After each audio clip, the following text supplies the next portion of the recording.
Hello, welcome back. I'm going to try something new today, see if it works. So as you notice, of course, I really focus on the riders. I've actually had Larry ask, like, do I only paint them from the back? Which is, I think with the video is a valid question. But I really do focus mainly on the riders themselves and not very much scenery. Yeah, I try to throw in one or two during the course of the tour. This year,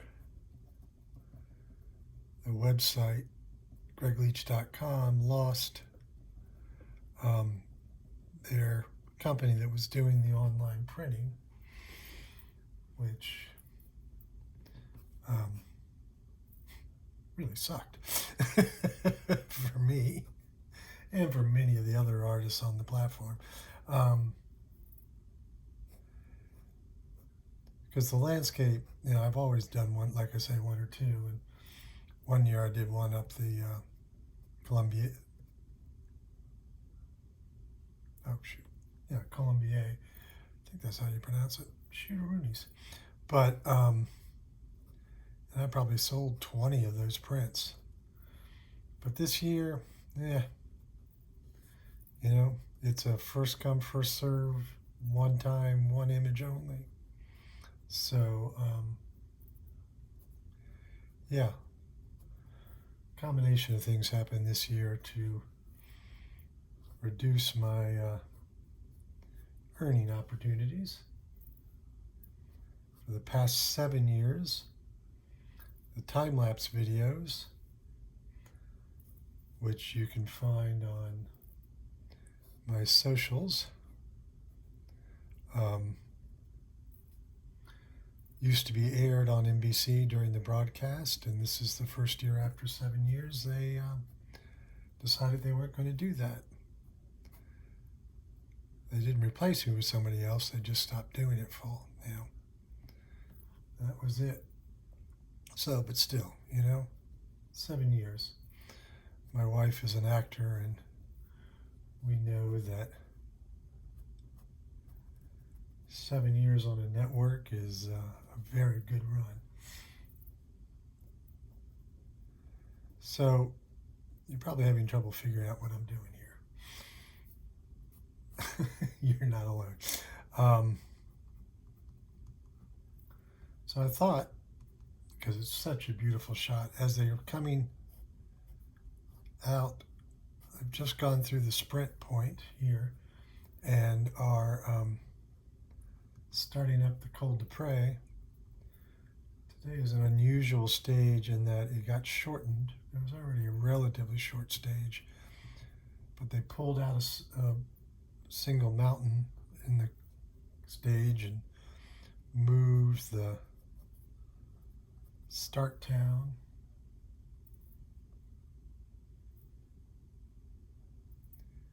Crap. Oh well. This piece of road actually went back under and out of sight, but you'll never know because you don't see the image. So, shh, I didn't say that.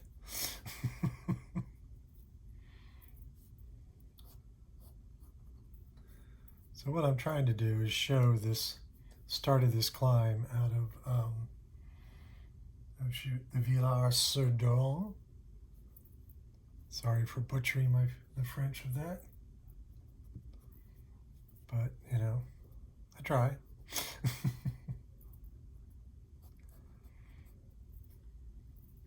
So this is just incredible switchbacks, and it looks like if we saw it from the other view, it would just be a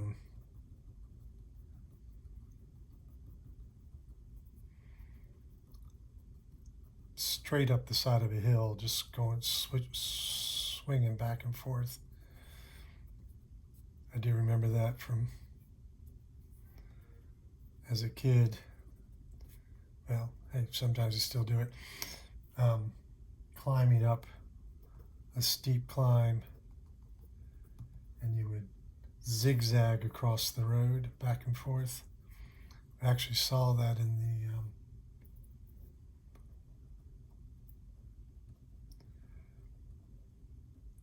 the mountaintop time trial this year, with such a very steep end and riders having gone so deep.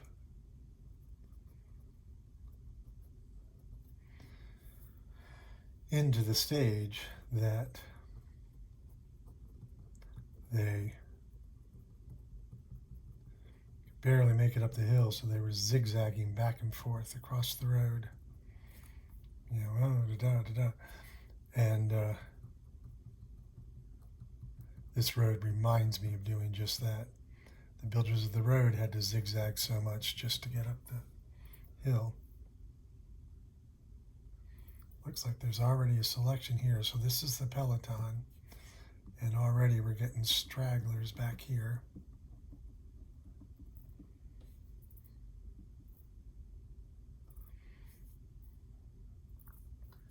And then we've got the motorcycles that lead the race.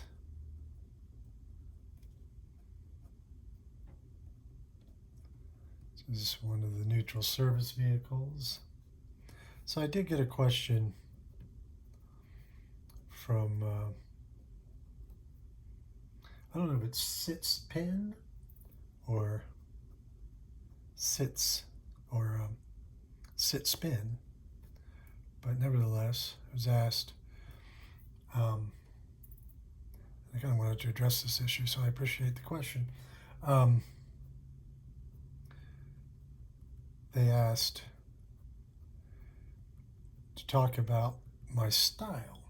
You know, how did I arrive at it? You know, this loose gestural style.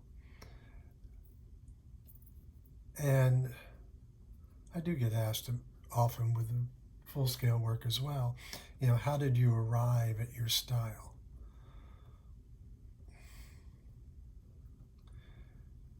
That's kind of like, how did you arrive at your speech pattern? Where did your accent come from? You know, it's just how I see the world and how I choose to translate that. You know, did you sit down and try to figure out, this seems to be working now, God, you know, how you were going to talk? In fact, I would love to stop these long gaps that I put in sentences. I've had friends, coworkers, etc., try to finish my sentences for me, which is not cool. Don't do that to people. It's not nice. Yeah, so I wish I could change that. So I'm not trying to be flippant, and I apologize if I sound like I am. But my style, and particularly with these works, comes out of, there's a lovely expression. Well, I think it's great. Amongst English, when describing why they did something, it was because needs must. You know, and particularly with this work, this person was asking about loose and gestural, and you know, why do you work that way? And part of it is, you know, you're seeing these things happen in real time. If you watch the time-lapse videos, you get a slightly less drawn-out version. But I'm trying to get a lot of information down, particularly in this case. I mean, literally painting thousands of people. I remember as a kid, had an art assignment in community college, and I realized I was going to have to paint.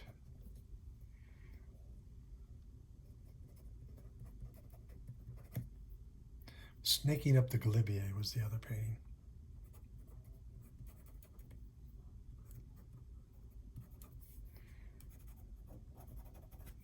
Sorry, for some reason I can't talk and write my name at the same time. Where was I? So in this class assignment, you know, I had set myself up this problem that I was going to, it dawned on me, it was like, oh my God, I'm going to have to paint 2 or 3 people. I think it was actually 5 people in this one piece of work. And I was panicky because it's like, what if I get the first 4 people and they work out beautifully? And then I get to the last person and it fails.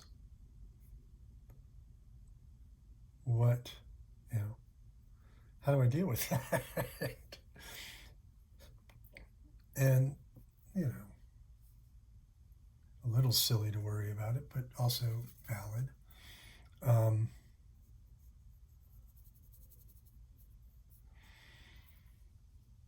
and that's a thing, you know,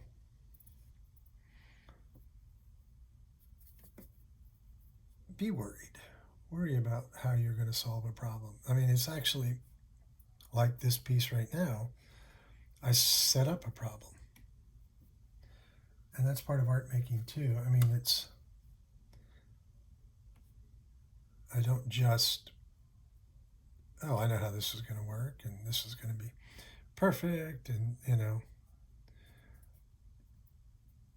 here we go. Make the painting, bada bing, bada bang.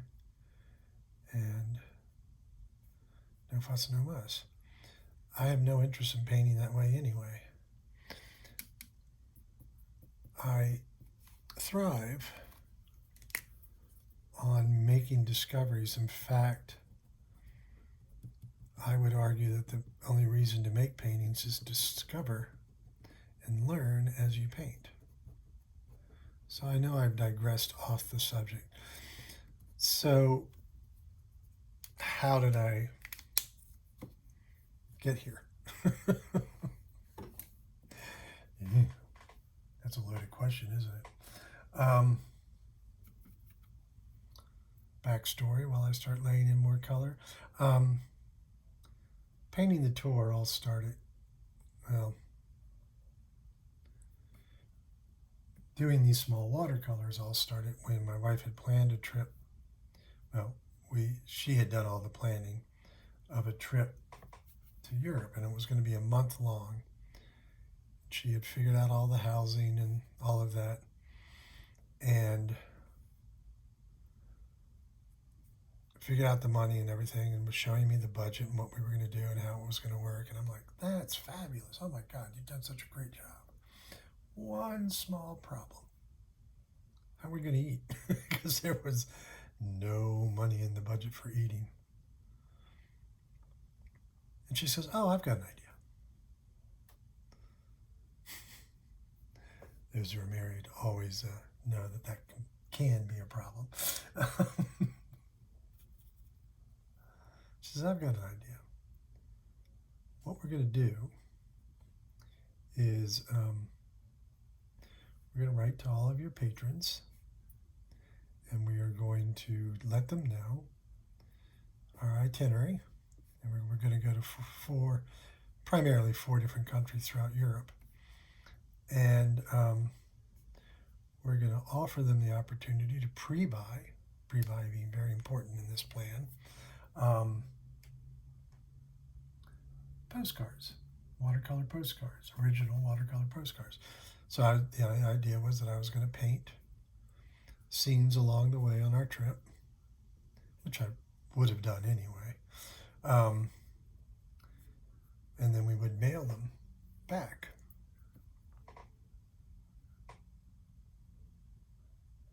Let's get some green in here. We would mail them from where we were out on the trip. And it was very popular, and it was only at that point $25 a postcard. Pretty darn cheap, right? Well,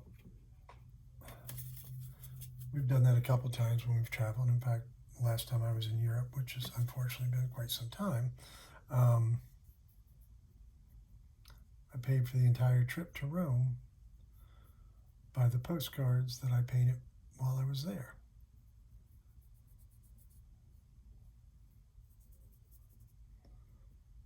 So now we flash forward to 2012, and I'm sitting watching the Tour de France, middle of the day like now, watching TV, and you may have guessed, a little bit of a workaholic. So I'm watching the tour going, I just, I love this. This is so much fun, but I can't just sit here and watch TV in the middle of the day. It's just heathenistic. So she goes, oh, well, here's an idea. I'm like, uh-oh. No, actually, I was like, oh, good. This should be good. And she came up with the idea to do what I'm doing now. And it started with just, paint the tour. And I started about halfway through the 2012 Tour de France because, sometimes it takes a while for a good idea to germinate. And so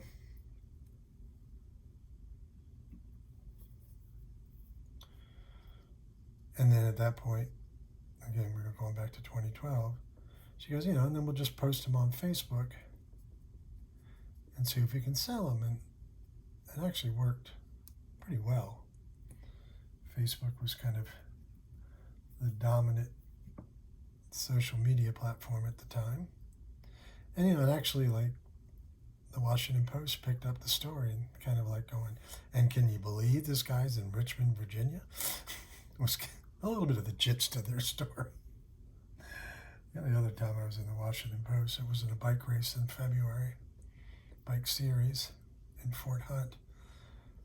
It was a great picture, and you could see me and right in the middle of a bike race, right in the front line of the bunch that was setting up for the sprint. But the gist of the story was, look at these idiots out here in 15-degree weather racing bikes. They weren't wrong. It's pretty ridiculous to be out there doing that. And this time it was, look at this. No, he's not in Europe. He's right here in the US of A. And that, then a friend, sadly who has since passed, said, well, are you going to paint the Olympics? I was like, well, I wasn't planning on it, but now that you mention it, I watch them anyway, so why not?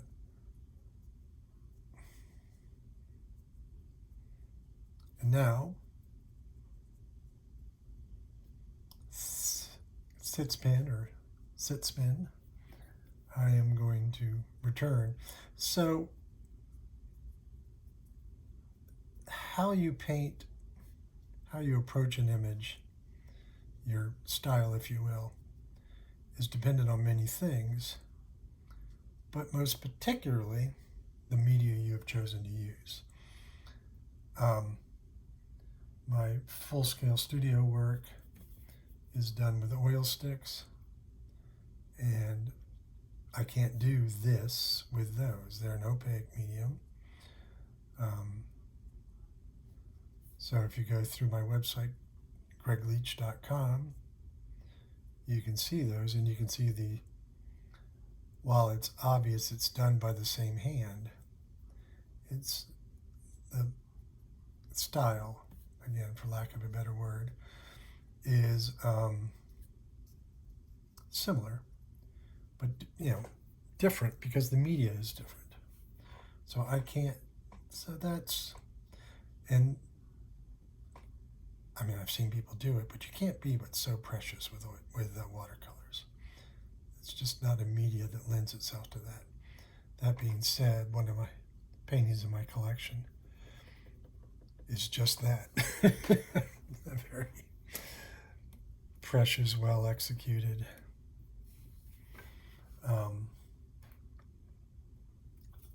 watercolor still life.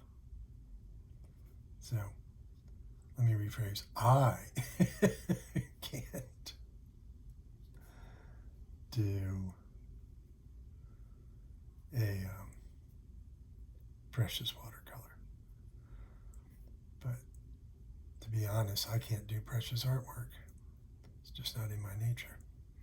And that's another part of where style comes from. Style is very much,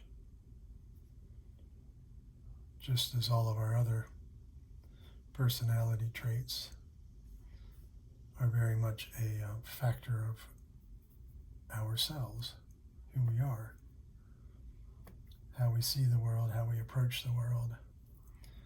So my artwork is a continuation of that. So unless I'm doing carpentry, home repair, something like that, I'm not a very exacting person. I'm getting more and more pleased with this as it comes along. I hope you all are too. What do you all think about the progress? And can you tell what's going on?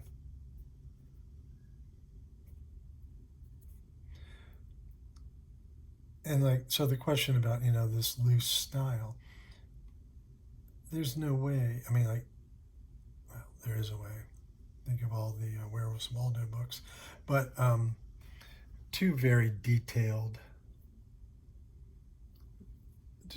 detailed rendering of what's happening here, particularly of all these thousands of people lining the roadway.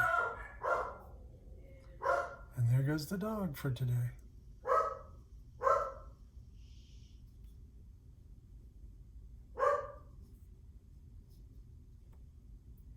So I hope that answers your question. So style is a combination of media, personality, subject matter to a certain degree.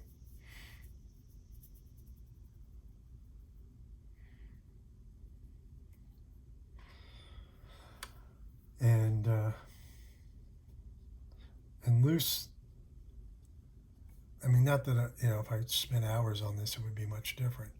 But also, the time allotted. As I get close to finishing this, maybe I would. So I was asked once to do commission for the symphony, and I was going to paint one big 3x4 feet painting of the performance of the whole symphony. And I was like, oh, okay, well, symphony, I got 2.5 hours. And then they said, oh, no. It's an hour-long concert with no intermission. So I was like, well, in for a penny, what is it, in for a penny? No, I can't remember the expression now, but in for a dime, in for a dollar. So I was like, okay, here we go. And that painting didn't work for about 45 minutes. And then suddenly it came together. I feel a little bit like that right now. So I will remind you all that all of these works get posted on my blog, theartofcycling.blogspot.com, where you can read about all the paintings of the stage, both today's stage and, of course, the first or the other 18 stages. Well, this is 19, so all 19 stages. And there you will find direct links to my website, gregleach.com, where, just trying to fix a mistake there, where you can purchase these paintings securely. Shipping is included, unless you're overseas. And then there is an additional fee. I don't think it quite compensates for me for the cost, but still. So should they ever get printing available again, I will set this up as a printable image, but until then, sorry. First come, first serve. I'll be willing to bet by the time I post this, it won't be available anymore. I'll put that in the comments should that be the case. So thank you all so much for watching. I hope you'll subscribe. I hope you will provide me with any questions you may have about the tour or about my painting techniques or anything else for that matter. And let's all find out how this tour plays out. Thank you all so much for watching. Wow, that's a totally different one, isn't it? So this is the peloton. So all the cyclists you're seeing like that, this is them, the stragglers back here, and then the rest of the peloton as we start snaking up this climb. Thank you all. Have a good day.